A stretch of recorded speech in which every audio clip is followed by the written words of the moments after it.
Mesdames, Messieurs, bonjour. Bienvenue dans cette nouvelle édition de votre journal de 15 heures. Voici les titres de l'actualité. Le chef de l'État a dirigé ce matin la 16e séance du Conseil des ministres.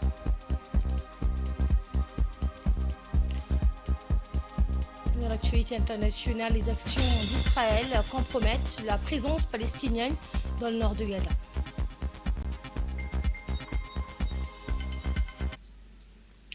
Sous la présidence du chef de l'État et chef du gouvernement Ismaël Omar Guelleh, la 16e séance du Conseil des ministres s'est tenue aujourd'hui. Lors de cette réunion, plusieurs textes importants ont été inscrits à l'ordre du jour, abordant des enjeux cruciaux pour le développement du pays. Pour un compte rendu détaillé de cette séance, écoutons maintenant le porte-parole du gouvernement. Sous la présidence du chef de l'État, son Excellence M. Ismaël Omar Guelleh, s'est tenue la 16e séance du Conseil des ministres en ce mardi 22 octobre 2024. Étaient inscrites à l'ordre du jour 6 questions. La première question concerne un projet de loi portant électrification rurale. Les énergies renouvelables sont considérées comme une richesse naturelle qui contribue de manière importante au développement de l'électrification rurale et à la protection de l'environnement local et global ainsi qu'au développement d'énergies durables. L'électrification rurale est un enjeu majeur dans de nombreux pays en développement, notamment dans les régions les plus éloignées et les plus isolées. Les populations rurales sont souvent en accès limité à l'électricité, ce qui peut entraîner des conséquences négatives sur leur qualité de vie, leur accès à l'information, leur éducation, leur développement économique et leur santé.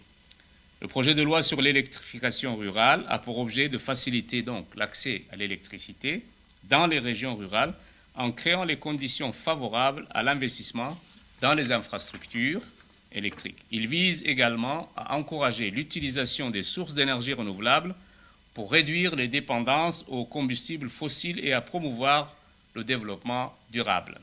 Ce projet de loi favorise ainsi l'accès à l'électricité dans les zones rurales en mettant en place des politiques publiques efficaces et en mobilisant de ressources financières adéquates pour garantir un accès à l'électricité pour tous.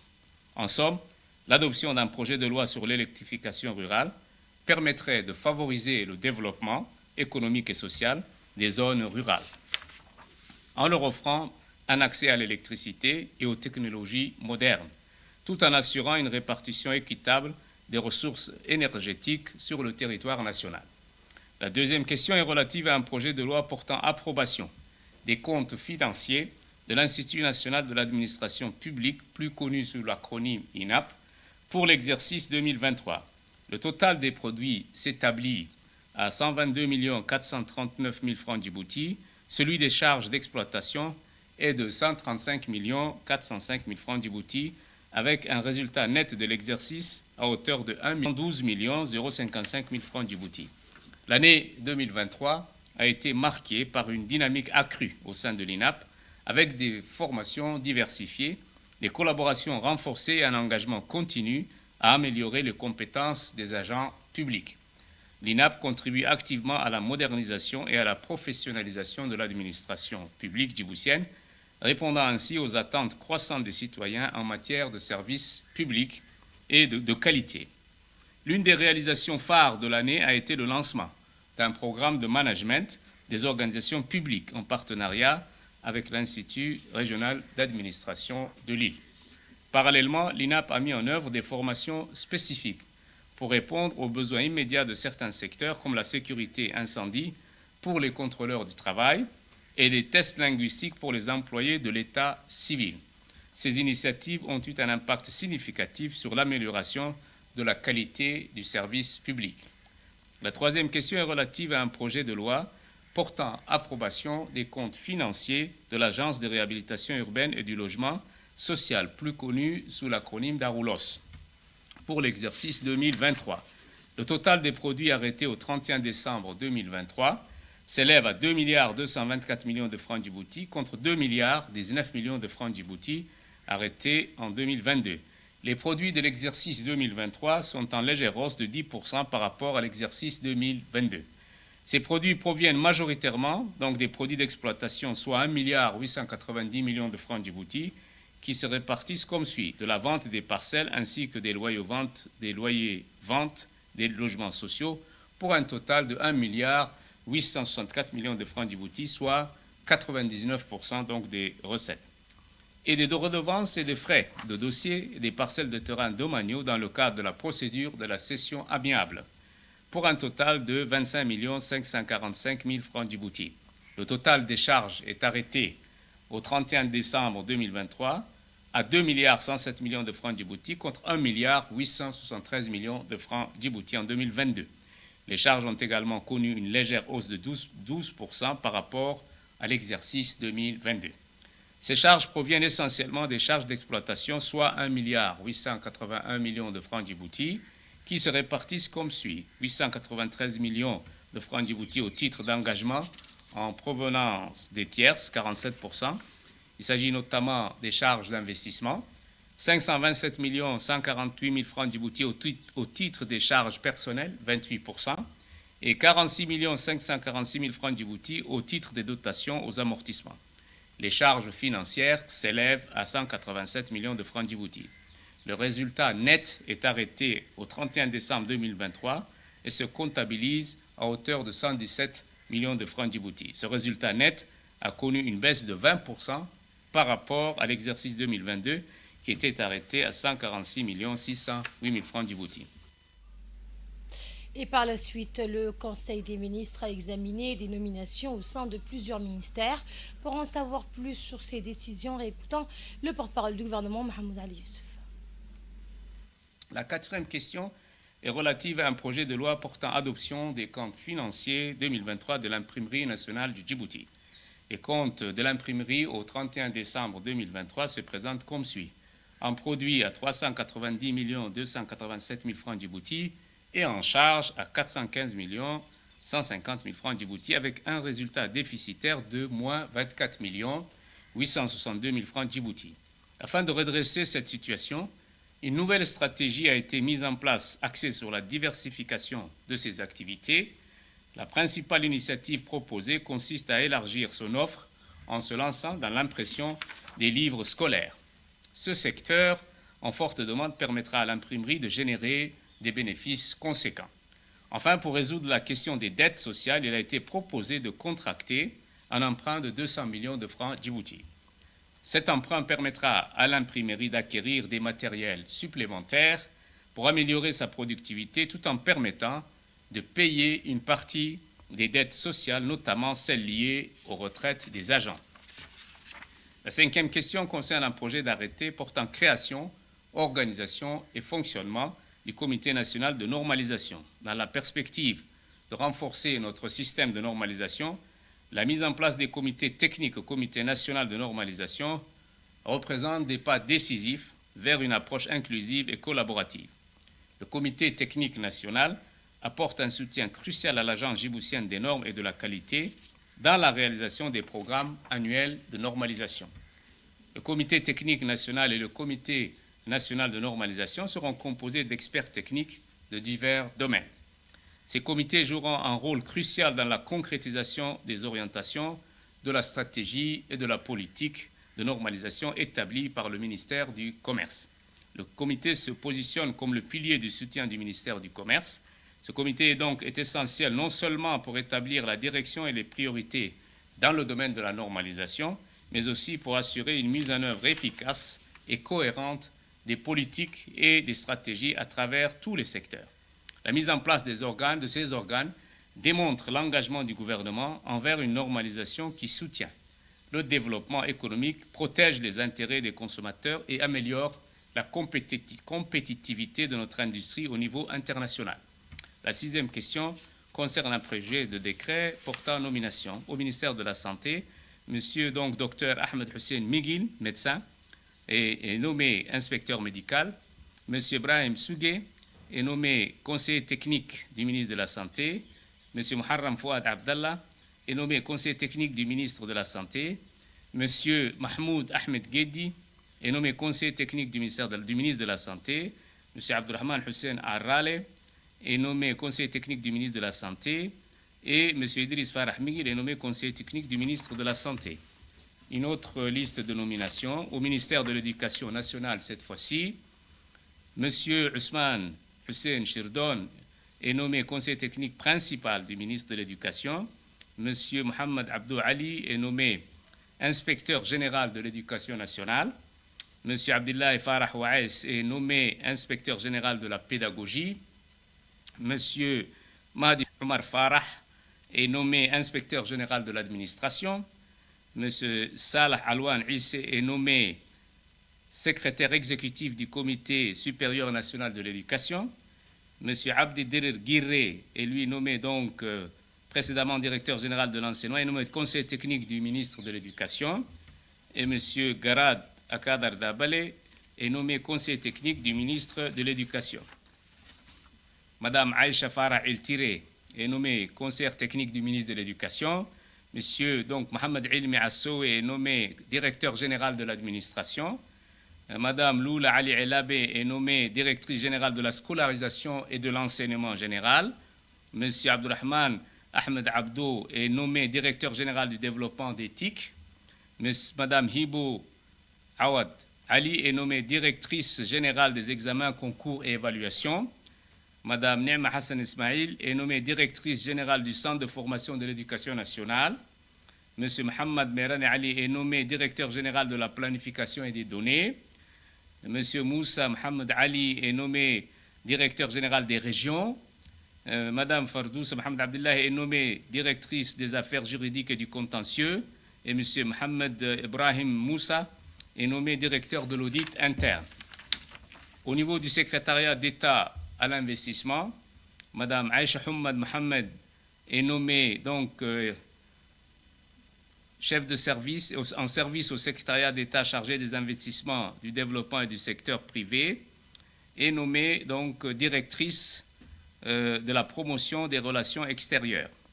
Madame Safa Abdullah Issa est, elle, nommée donc directrice au poste de directrice administrative et financière.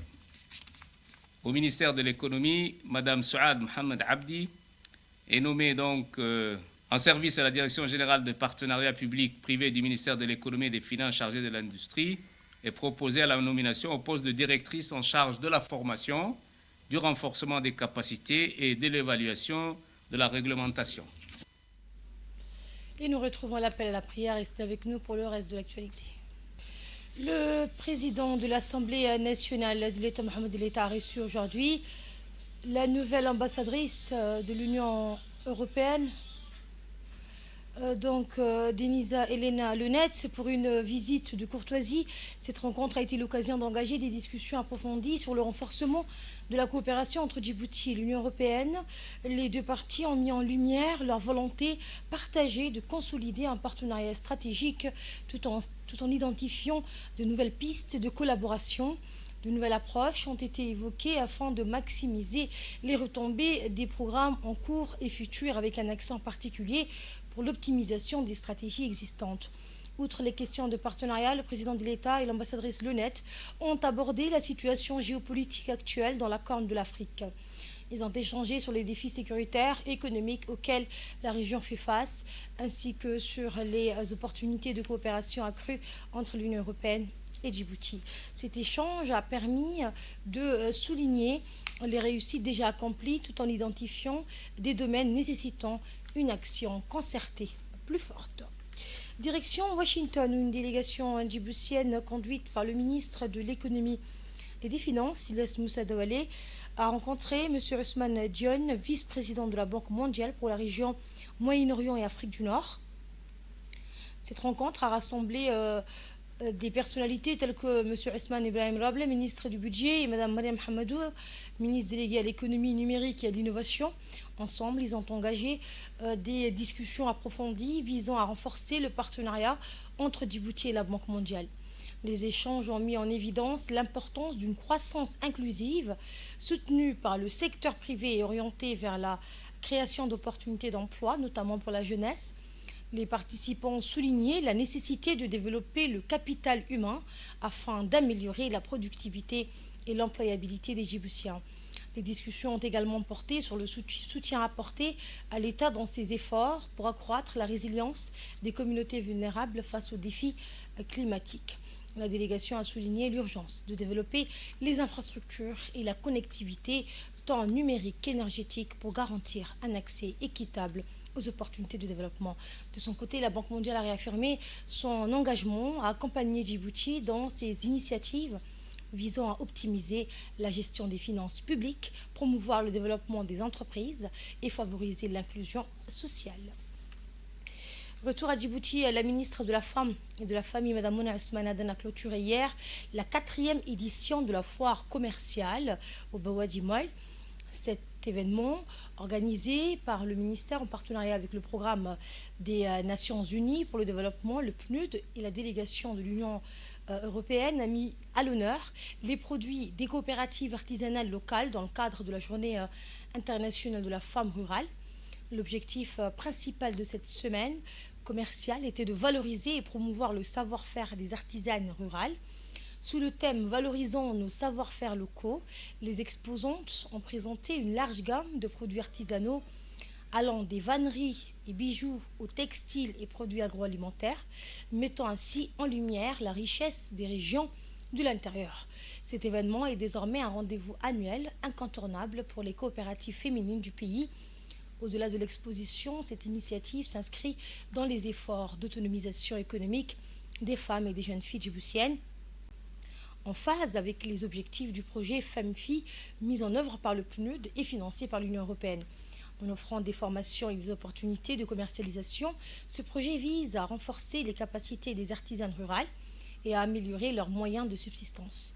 Le succès de l'édition précédente, où la majorité des produits avaient été vendus, a permis d'augmenter les revenus des participantes. Cette réussite témoigne de l'engagement durable du ministère, du PNUD et de l'Union européenne envers l'émancipation économique des femmes rurales.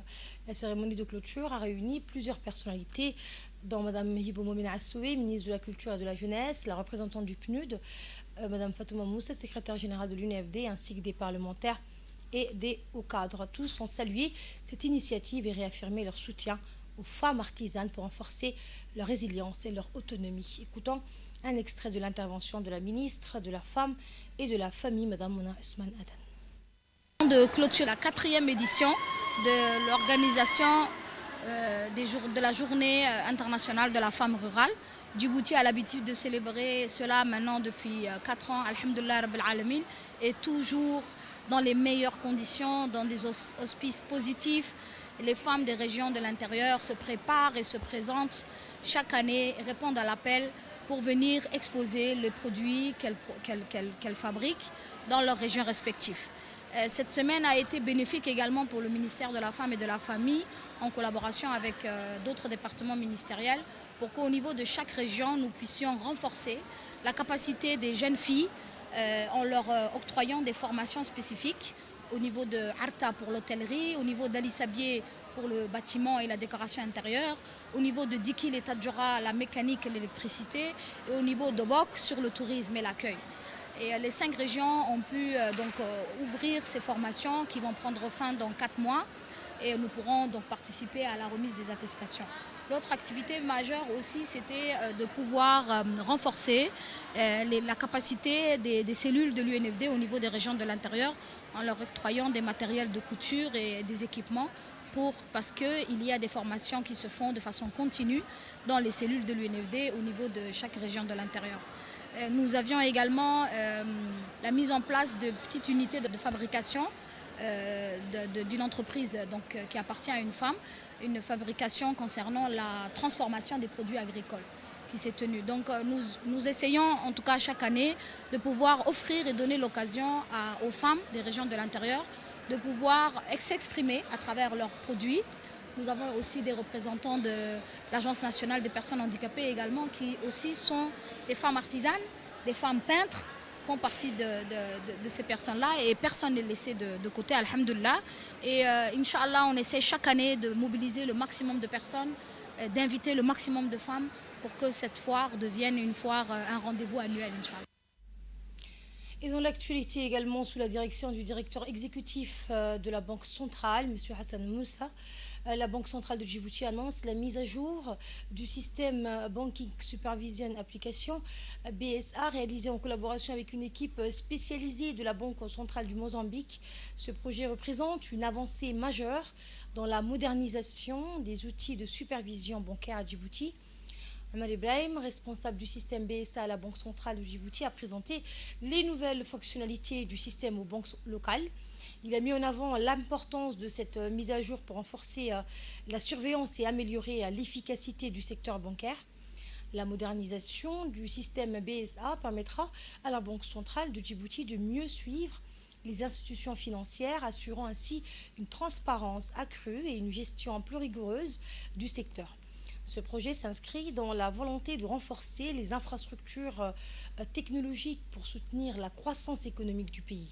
La Banque centrale a donc exprimé sa gratitude envers l'équipe de la Banque centrale du Mozambique pour son expertise et son soutien dans ce projet stratégique. Dans son mot prononcé à cette occasion, le directeur exécutif de la Banque centrale, Hassan Moussa, a souligné que cette application est essentielle pour assurer la stabilité et la sécurité du système financier djiboutien. On l'écoute.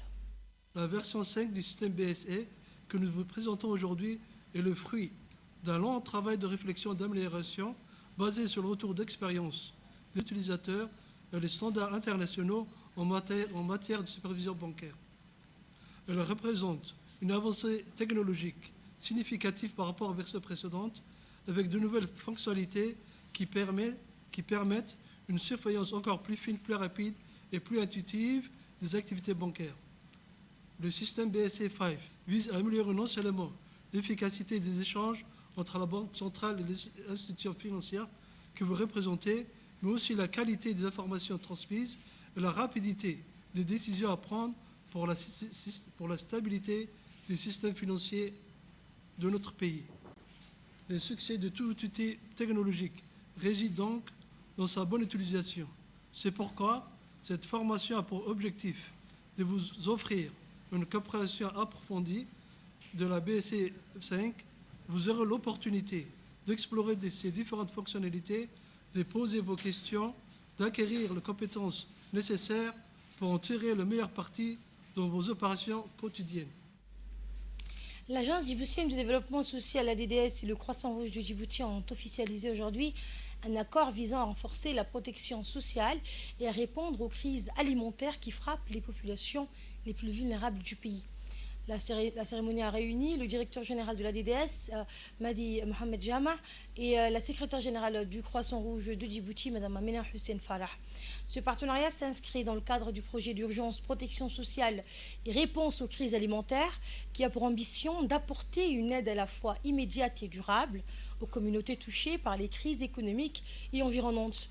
La Convention prévoit la mise en œuvre de programmes de soutien alimentaire, d'assistance financière, ainsi que des formations visant à améliorer les compétences des populations locales. Elle répond à l'urgence de protéger les ménages les plus vulnérables face aux défis croissants de l'insécurité alimentaire. L'Agence djiboutienne du développement social s'efforce d'améliorer le bien-être social et économique des citoyens à travers des projets qui visent à élever les conditions de vie des plus défavorisés. Le Croissant Rouge de Djibouti, pour sa part, est une organisation humanitaire dédiée à venir en aide aux personnes en détresse par le biais d'une assistance d'urgence et d'un soutien au développement communautaire.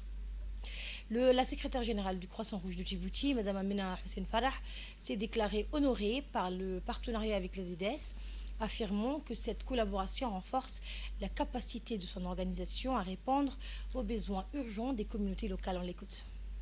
De la signature de cette convention entre le Croissant Rouge de Djibouti et l'Agence djiboutienne de développement social. Cet accord marque bien plus qu'une collaboration institutionnelle.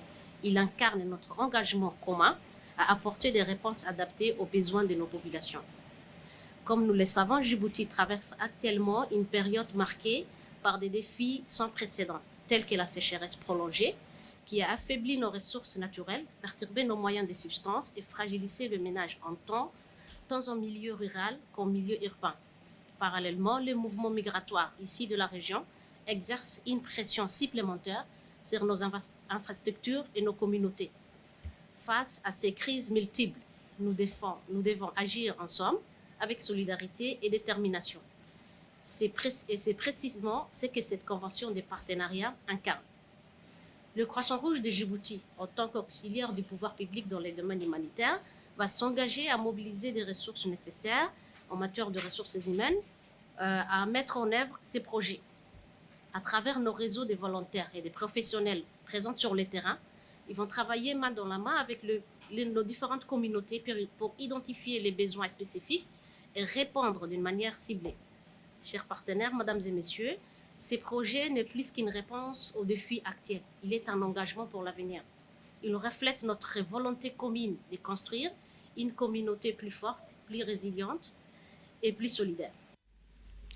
Et de son côté, le directeur général de la DDS, Mahdi Mohamed Jama, a souligné que ce partenariat constitue une étape cruciale dans leur engagement à soutenir les populations les plus vulnérables. Il a insisté, vous l'entendrez, sur la capacité de cette coopération à créer un impact réel et durable. Nous l'écoutons. Cette convention aujourd'hui est très importante. Comme il a été si bien dit, notre pays fait face à des multiples crises. Des crises externes, crise internationale, on a vécu le Covid, la guerre de l'Ukraine. Donc tout ça, ça a eu un impact sur nos importations, donc sur les denrées alimentaires, le prix des denrées alimentaires, mais également des crises liées au changement climatique, des crises liées malheureusement à la stabilité régionale, des crises plus sérieuses qui sont liées aux flux migratoires, mais également des crises que Dieu nous réserve, mais qui peuvent être liées aussi au risque sismique. Nous sommes sur une plateforme dite Rift Valley, donc il y a un risque sismique. Et donc aujourd'hui, les communautés font face à tous ces risques-là. Dans le cadre de la réponse à toutes ces crises, le ministère des Affaires sociales a sollicité un financement de la Banque mondiale. Et donc, nous exécutons une partie, comme Mohamed l'a rappelé. Le MAS exécute la partie cash transfert, renforcement des capacités, etc. Et nous exécutons la partie communautaire, notamment la construction des infrastructures communautaires. Et pour 70% accès à l'eau, parce que le rural, c'est très important. Aujourd'hui, les infrastructures à elles seules ne suffisent pas face aux différentes crises. Donc, il fallait également former les communautés à faire face à ces crises-là. L'ambassadeur du Japon à Djibouti a effectué hier une visite officielle à Dikil. À son arrivée, il a été accueilli chaleureusement par le préfet de la ville, Hassan Abdelrabla, et le président du conseil régional, Mahad Hussein Ahmed, et bien ainsi que par le docteur Jama' Moussa Ouaes, médecin-chef du centre médico-hospitalier de Dikil. La visite a commencé par une rencontre au bureau du préfet où l'ambassadeur a échangé avec les autorités locales dans le cadre d'une visite de courtoisie. Les discussions ont porté sur le renforcement des relations bilatérales avec un accent particulier sur le développement des infrastructures de santé locales. Le point culminant de cette visite a eu lieu au centre médico-hospitalier de Dikil lors de la cérémonie de signature d'un contrat de don entre l'ambassadeur et le docteur Jama' Moussa Ouaes. Ce contrat prévoit le financement par le Japon de l'extension du pavillon de pédiatrie du CMH. Le projet inclut la construction de 2 nouvelles salles d'hospitalisation, une salle de soins, une salle dédiée au personnel infirmier, ainsi que des latrines intégrées. Ce don donc s'inscrit dans le cadre de la coopération japonaise pour le développement, vise à renforcer les capacités du CMH de Dikil. Objectif, fournir des services de santé pédiatriques améliorés, répondant ainsi à la demande croissante pour des infrastructures de soins adaptées aux enfants de la ville. Au nom de l'ensemble des personnes du CMH et à mon nom personnel, notre profonde gratitude à l'ambassade du Japon pour cette aide précieuse. Nous remercions également le ministère de la Santé, le ministre en personne, Dr Ahmed Raoul Abdillah. Sans lui, ces projets n'auraient pas vu le jour.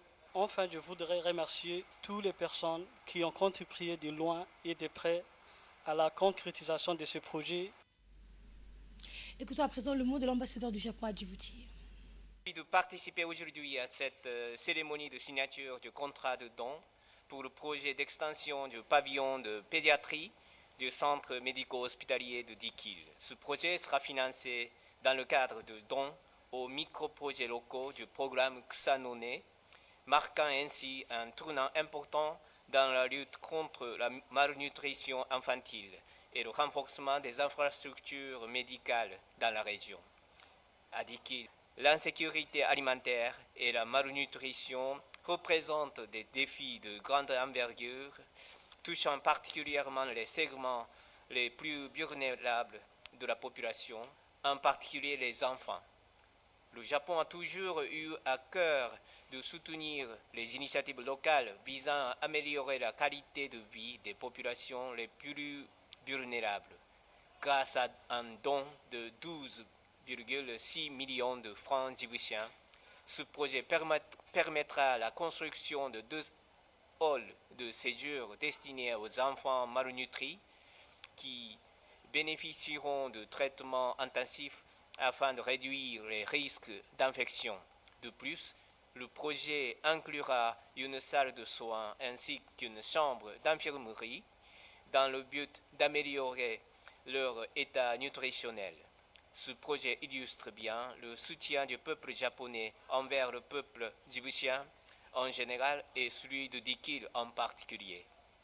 Pour finir, je tiens à saluer les efforts de l'ensemble du personnel médical du CMHD ainsi que des autorités djiboutiennes, dont le ministère de la Santé, Monsieur le préfet de Dikil, Monsieur le président du conseil régional de Dikil, dont l'engagement envers cette cause est admirable. J'espère sincèrement que ce projet sera mis en œuvre avec succès sans obstacle grâce à votre soutien continu. Une mission de terrain a eu lieu à Andoli, dans la région de Bok, dans le cadre d'un projet soutenu par l'Association internationale des maires francophones et financé par l'Union européenne. Cette initiative a réuni plusieurs acteurs clés, parmi lesquels M. Ali Roufa Aden, secrétaire permanent de l'Association nationale des collectivités locales de Djibouti, ainsi que l'équipe locale chargée de la gestion du projet. La délégation comptait également le sous-préfet de Alali Dada, ainsi que plusieurs responsables des services techniques déconcentrés. Eh bien, l'objectif principal de cette mission était d'évaluer l'impact du projet, notamment à travers la formation des ménages à l'utilisation et à l'entretien des kits solaires, 100 de ces kits conçus pour améliorer l'accès à une énergie propre et durables ont été distribués aux familles locales. Ce volet énergétique est crucial pour le développement de cette région isolée. Les discussions entre les participants ont permis de souligner les avancées significatives du projet tout en identifiant les défis restants à relever pour assurer la durabilité des actions entreprises. Cette mission témoigne de l'engagement concerté de l'AIMF, de l'Union européenne, de la NCLD en faveur d'un développement durable et inclusif au service des communautés de Andoli et de la région de Bok.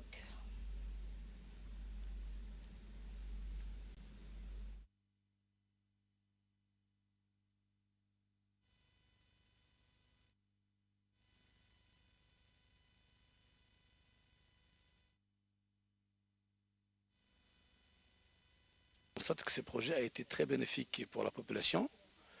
Et donc la population nous parle depuis que ce projet a été réalisé, donc de l'ombre à la lumière de ce village. Et ils voient qu'il y a l'avantage même par rapport aux charges, même pour le secourisme. C'est très important. Et puis surtout le soir aussi, grâce à cette lumière, les enfants commencent à réviser leurs cours. Également, les femmes, le soir, valorisent aussi leur savoir-faire en matière d'artisanat. Donc, on constate que c'est un projet qui a été très bénéfique. L'armée israélienne a intercepté plusieurs des 33 roquettes tirées depuis le Liban vers le nord d'Israël, dont une a atteint Tel Aviv sans faire de victimes ni de dégâts. Les sirènes ont retenti dans la Galilée et le plateau du Golan, tandis que l'armée a également intercepté 5 drones lancés depuis le Liban. La suite dans cette séquence. L'armée israélienne a déclaré hier soir que son système de sécurité avait intercepté certains des 33 roquettes tirées depuis le Liban en direction du nord d'Israël.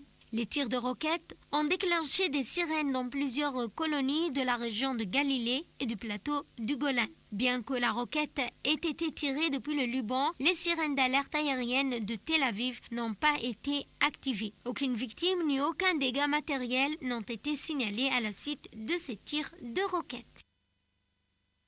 Et le Haut Commissariat des Nations Unies aux droits de l'homme a averti que les actions d'Israël dans le nord de Gaza menacent la présence palestinienne, rendant la vie impossible pour les civils qui souffrent de déplacements forcés et de famine. On voit les détails avec Fardous Hussein. Le Haut Commissariat des Nations Unies pour les droits de l'homme a averti que les attaques, les restrictions et les déplacements forcés imposés par Israël dans le nord de Gaza pourraient conduire à la fin de la présence palestinienne dans cette zone. Il a souligné qu'Israël continue de bombarder, d'attaquer brutalement la région. Avec le soutien des Américains, le génocide israélien en cours a fait plus de 142 000 morts et blessés parmi les Palestiniens et plus de 10 000 disparus dans un contexte de destruction massive, de famine qui a tué des dizaines d'enfants et de personnes âgées. Et c'est ainsi que prend fin cette édition. Merci de votre aimable attention.